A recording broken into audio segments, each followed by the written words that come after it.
물살을 가르며 만난 첫 번째 급류는 가슴을 쓸어내릴 정도로 아찔하다.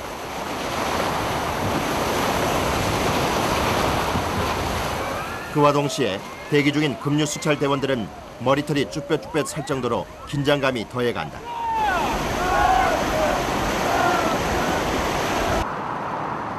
특히 성수기 주말엔 5천 명 이상이 찾을 정도라 대원들의 몸과 마음은 24시간 강에만 쏠려 있다. 덕분에 관광객들의 일상 스트레스는 급류에 떠밀려 사라지고 만다. 좋아요. 아유 좋아요. 내린철 너무 급해가지고요. 네, 여기서 제일 재밌게 노는 구간이에요. 네. 급류에서는 사람들이 이렇게 못 놀아요. 너무 물살이 세서. 어느새 내린천 대표 구간 피아시 지점에 이르렀다. 낙차가 크고 빠른 급물살이 래프팅을 즐기기엔 최적이다.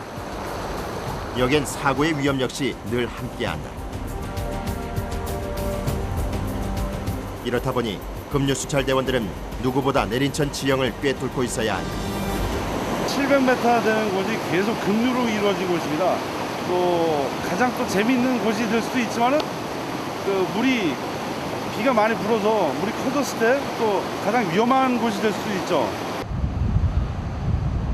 급류 순찰 대원들의 활약은 사고 예방과 사고 발생 시 초동 조치에만 머무르지 않는다. 래프팅 보트마다 부여된 고유 번호를 확인하며 안전을 책임질 수 없는 무허가 보트와 가이드 단속 또한 이들의 몫이다. 다행히 횟수로 시행 3년 만에 사고의 위험은 현저히 줄어들고 찾는 이들 또한 여전하다. 문제는 하루에도 여러 차례 변덕스런 강은 대원들의 숨통을 조여온다.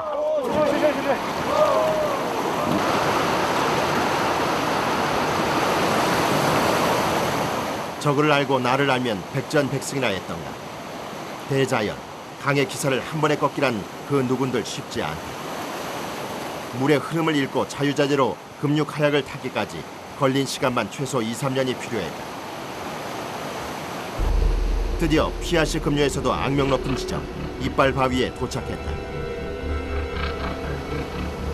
이빨바위라는 지역입니다. 물이 흐르면서 바위 사이를 이제 지나게 되는데 이렇게 좌측으로 이제 시랑이 급격히 돌아가다 보면은 보트가 절로 이제 밀리게 되는 거죠. 그러면서 돌면서 전복이 되게 되는 상황이 벌어지는데 위험 지역이다 보니 배가 뒤집히는 것도 다반사다. 이곳을 통과하는 가이드는 물론 지켜보는 급류 순찰 대원들은 긴장감에 입이 바싹 타들어가는 순간이다. 지금 현 상황에서는 그렇게 아주 위험한 상황은 아니지만은 물이 아주 많게 컸을 때는 좀 위험한 상황이 초래될 수 있습니다. 래프팅 시작 시 관광객들은 험한 이빨 바위와 안전한 지형 중 코스를 선택하게 된다. 그런데 시작부터 심상치 않다.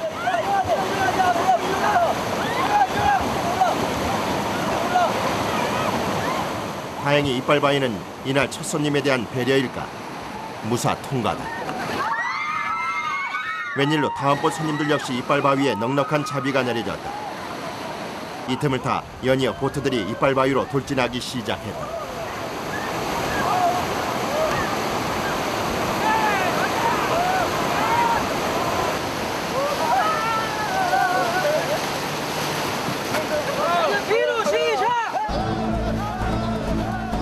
하지만 뭐든 제 성질을 버리기란 하루아침에 가능하지 않다는 걸 대원들은 잘 안다.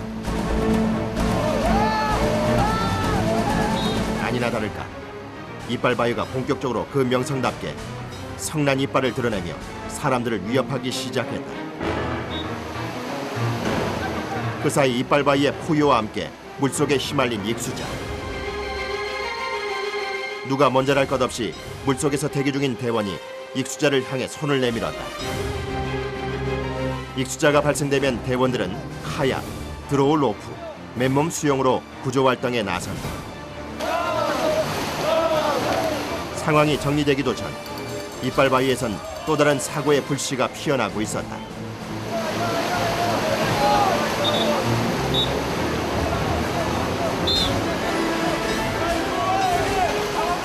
한편 미처 로프를 잡지 못해 급류 속으로 휩쓸려 가던 익수자 발견. 조금만 늦었다면 2차 사고로 이어질 뻔한 상황이었다.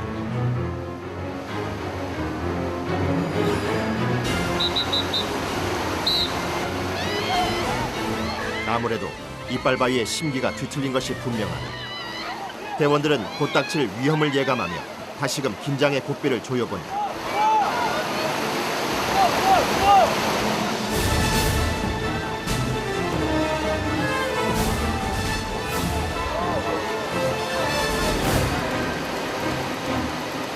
역시나 예상은 적중.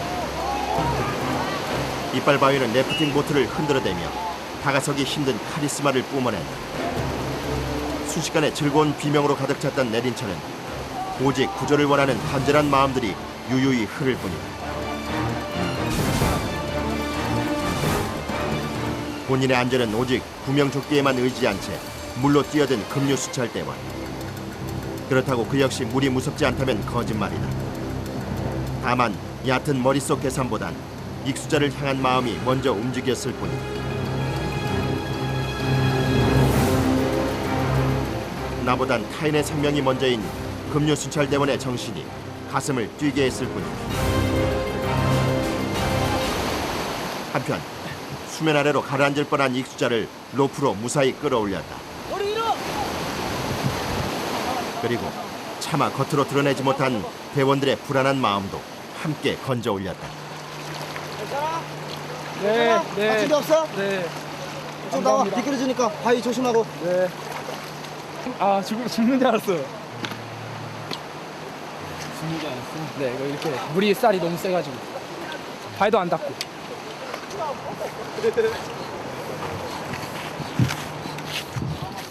괜찮아? 이쪽 발가락.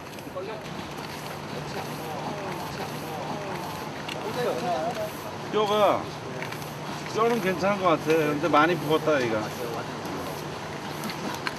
많이 부었어. 괜찮을 것 같아. 이 붓기 많이 부었지만 집에 가면 괜찮아질 것 같아. 또 내려가면은 치료 잘하고. 헬멧 똑바로 쓰고. 거꾸로 썼잖아. 거꾸로.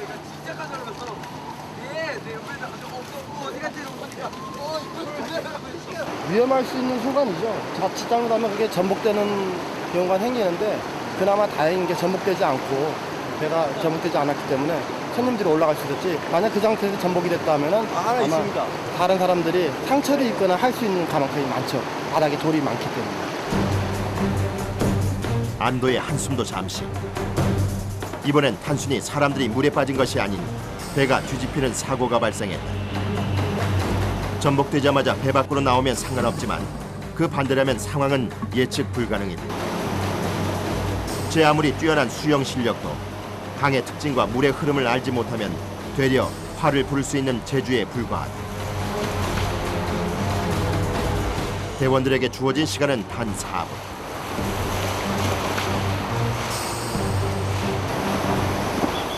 물속에서 사고 발생 후 4분이 넘으면 그 누구도 익수자의 안전을 장담할 수 없다.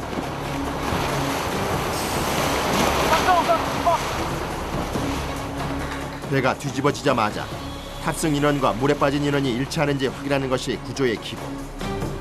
다행히 전원 모두 무사하게 급류에서 벗어날 수 있었다.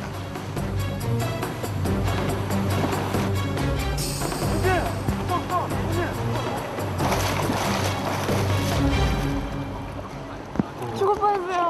뭐 정신이 없고 그냥 순식간에 뭐 어떻게 된지 모르겠어요. 그냥 이제 죽는구나 싶어요. 만약에 이제 본인이 만약에 전복이 돼서 급류에 휩쓸리는 경우는 우선 최우선적으로 해야 될 게 머리를 들어주셔야 합니다. 그다음에 다리 부분이 하체 쪽, 그 하류 쪽으로 향하게 하고 이 머리는 물이 내려오는 방향으로 하고 가셔야 돼요. 그래서 호흡을 할 수가 있고 아래로 내려가면서 바위라든가 이런 걸 본인이 유한상으로 확인할 수 있게 머리도 들고 일단 보호를 하셔야 합니다. 만약에 거꾸로 내려가게 되면은 밑에 바위들이 있는데 미쳐 내려가면서 보이지 못하기 때문에 머리를 다칠 수가 있기 때문에 항상 머리는 상류 쪽으로 하셔야 되고 팔은 넓게 벌리시고 다리는 높이 들면서 하류를 보면서 내려가시는 게 가장 안전하게 본인 자기 구조할 수 있는 방법입니다. 구조가 끝나자마자 자신의 안전은 돌볼 틈 없이 다음 구조를 준비하는 대원들. 찢어진 거요? 머리 부딪혔어?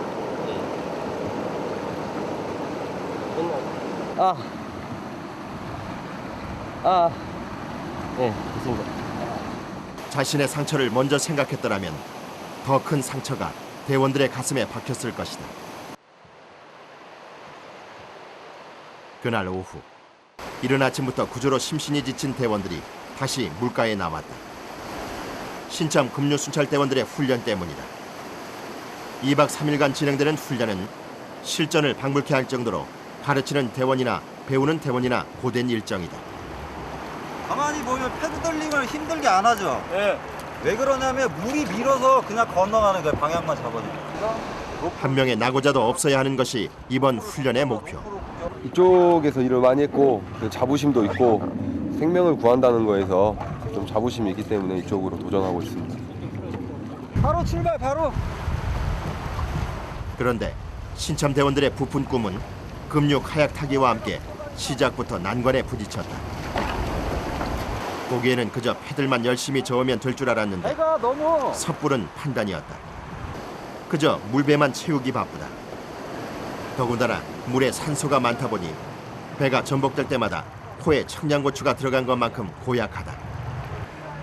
뭐 일단 살기사 생각밖에 안 들죠. 뭐. 물살 센 데 들어가면 물에 뒤집혀진 상태에서 막 물이 머리가 왔다 갔다 그러니까 엄청 무서워요. 체를 앞으로 숙이고 자 오른쪽으로 롤링을 해야 되니까 패드를 왼쪽으로 보내요. 왼쪽. 전부 딱 나오게 되면 물하고 수평이 되던가 이루어져요. 앞쪽 날 잘 봐요. 오른쪽 앞쪽 날. 그렇게 해서 패드링을 해서 일어나는 거예요. 아셨죠? 네. 급류 카약에서는 전복 시 탈출도 중요하지만 신속한 구조를 위해서는 전복과 동시에 재빨리 제자리를 찾을 수 있는 기술이 더 중요하다. 지원만 하면 폼나게 급류 순찰 대원이 될 줄 알았던 신참들. 그 어리석은 꿈은 생명 구조라는 냉혹한 현실 앞에 고개를 들지 못했다. 뒤로 머리가. 급류 순찰 대원이 되기 위해서는 래프팅 가이드 경력 5년 이상의 급류 카약 타기를 60시간 이상 이수해야 한다.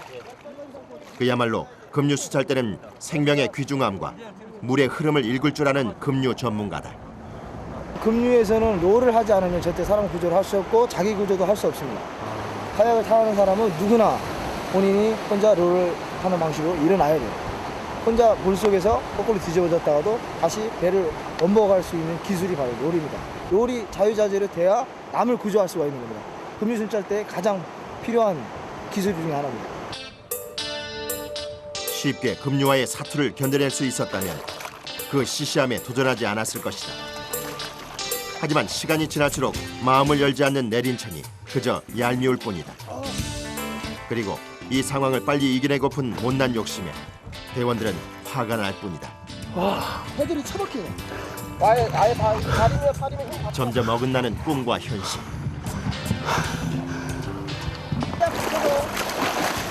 이 2박 3일간 신참 대원들은 급류 카약 타기를 기본으로 맨몸 수영 구조, 로프 구조, 심폐소생술 훈련을 통과해야 한다. 그런데 훈련이 실전에 가까워질수록 신참 대원들의 반짝이던 눈빛이 흔들린다. 출발! 뭐야 이 시작 들어가잖아. 더 빨리 출발. 더 빨리 끝까지. 더 끝까지 더 아직 멀었어. 끝까지 가. 더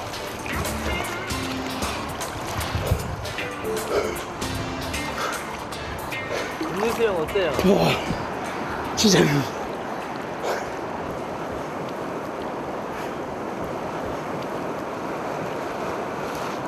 실제적으로 이제 수량이 엄청나게 되면 사람이 3초, 2초 만에 얼마만큼 떠내려가는지 말도 못하게 떠내려가. 한 10m 이상 쭉 떠내려가니까 이 정도 수량이 없는 상태에서 이 정도 밀린다라는 것은 아직도 엄청난 연습을 해야 된다는 겁니다.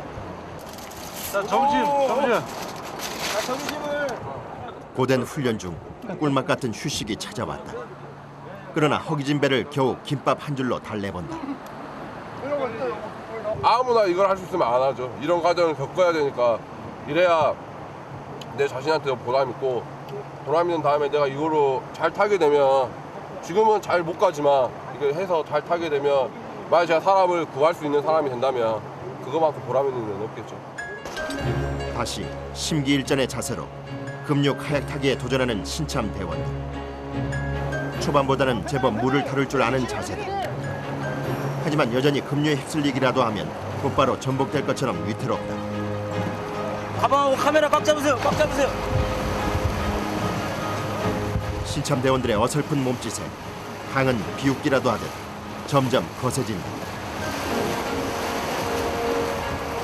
구조 빨리 구조 하란 말에 빨리 구조. 빨리라 빨리. 신속하게 이동 신속하게.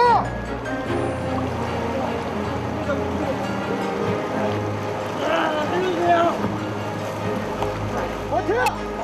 빨리 다음 사람 가! 보고! 잡아! 다음 구조! 다음 구조! 빨리! 구조에 나선 카약이 전복된다. 구조하는 거야! 구조 당하는 거야! 빨리 올라와! 급류 상황에서 배는 계속 움직이고 사람을 계속 보고 있어야 되니까 그게 되게 힘드네요. 그리고 언제 배가 저도 뒤집힐지 모르기 때문에 항상 조심해야 되는 것 같습니다. 출발 준비! 급류 순찰대원이 되고픈 신참 대원들. 그 꿈이 노을처럼 연그는 순간을 기대한다.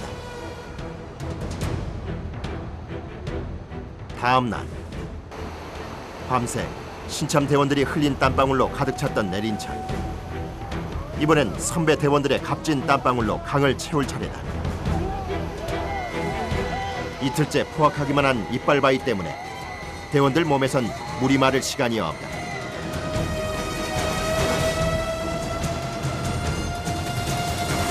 설상가상으로 먼저 출발한 배가 이빨바위를 빠져나가지 못한 상황에서 급류가 다른 배를 끌어들였다.